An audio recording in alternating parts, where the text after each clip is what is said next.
Gregor Samsa awoke from restless dreams to find himself transformed into a man-sized beetle, his new form awkward and unsettling. Lying on his back, Gregor struggled to move his many legs, realizing with horror that he was no longer human. As he tried to make sense of his transformation, Gregor reflected on his exhausting life as a traveling salesman. A job filled with constant pressure, little appreciation, and endless travel that left him isolated and weary. From outside his room, his father's stern voice called out, "Gregor, you're late again!" His mother, her voice trembling with worry, asked, "Gregor, are you well?" His family, unaware of his monstrous new form, gathered anxiously outside his door, their concern quickly turning to fear. Gregor's attempts to communicate only heightened their alarm, as he struggled to open the door with his unfamiliar limbs. The chaos in his room mirrored his inner turmoil, caught between his own desperate needs and the expectations of his family. Gregor's transformation set the stage for a struggle between his suppressed desires and the relentless demands placed upon him.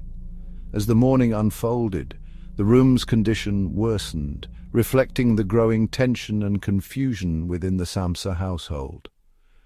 The world outside continued on, indifferent, as Gregor and his family faced the shocking reality of his new existence. The family's voices echo with disgust and frustration, filling the dimly lit room with tension. Gregor, now transformed into a man-sized beetle, recoils from their stares, his mind racing with memories of his job and the relentless pressure to provide. The room, once a place of comfort, has become a prison, cluttered, shadowy, and closing in as his family's disgust intensifies. Gregor hides beneath the furniture, his antennae twitching with anxiety as he recalls the endless routine of work and duty. Isolated and desperate, Gregor clings to fading memories of his former life, questioning his worth as his family's rejection deepens. His compound eyes reflect both fear and longing for acceptance, but he is trapped behind a futile mask of normalcy. He scuttles across the room, mimicking his old routines, but the family only grows more distant. The family's resolve hardens. Gregor is no longer seen as one of them, but as a burden they must bear. Hearing this, Gregor's spirit breaks further. His humanity is dismissed, and the gulf between him and his family widens.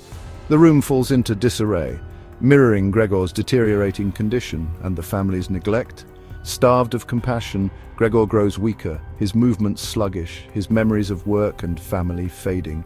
His final withdrawal into animal instinct reveals the inevitable regression when one's humanity is systematically denied. Gregor retreats, utterly alone, his struggle and suffering unseen. It's over. Gregor is gone and we can finally move on. He was a burden, but now we are free. Maybe we failed him when he needed us most. Gregor's death brings the family relief, but also exposes the cost of their indifference. The man-sized beetle, once their son and brother, is gone, leaving only silence and regret.